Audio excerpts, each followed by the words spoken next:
Welcome. I'm Dr. Barinholtz, joining Dr. Lippy today. Dr. Lippy is going to start a discussion concerning far advanced otosclerosis. Thank you, Lenny. Far advanced otosclerosis, and let's call it FAO to us, means the patient has no hearing by air and fragmentary or no hearing by bone. We did a study a few years ago of these patients, and there were 73 ears involved. These patients were much more frequent 20 years ago than they are now.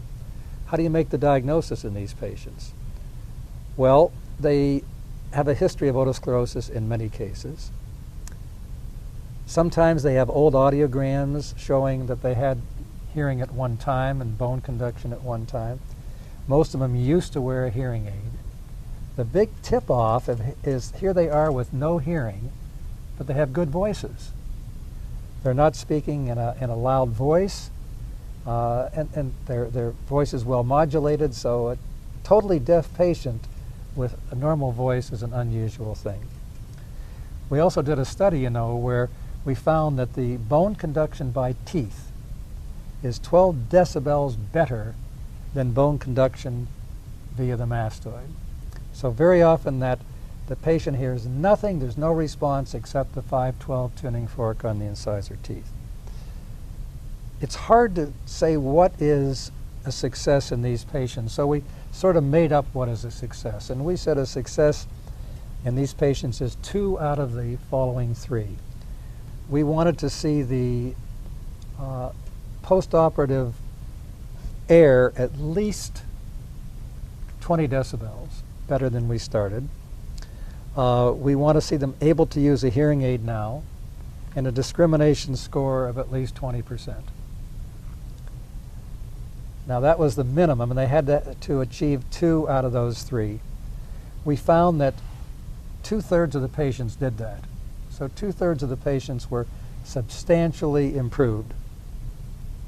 So we feel that in far advanced otosclerosis, a surgery is certainly worthwhile. It certainly should be considered before we consider a cochlear implant. We know that if a patient has a successful result in one ear, do the other ear.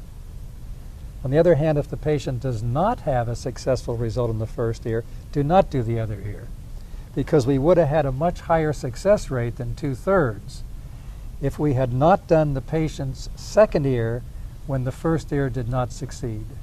The discrimination in a number of these patients is probably far better than what we can diagnose, because it's beyond the level of the audiometer, and that we should have a high index of suspicion for some of these patients. That's a good point. And that all comes in with the tuning fork on the teeth.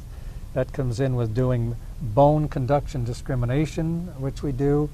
So yes, the patients are very often just beyond testing. The final point, Lenny, is that you better know how to do drill outs, because 40% of the FAOs will require drill out of the foot plate. We would like to thank you for joining us in this discussion on far advanced otosclerosis.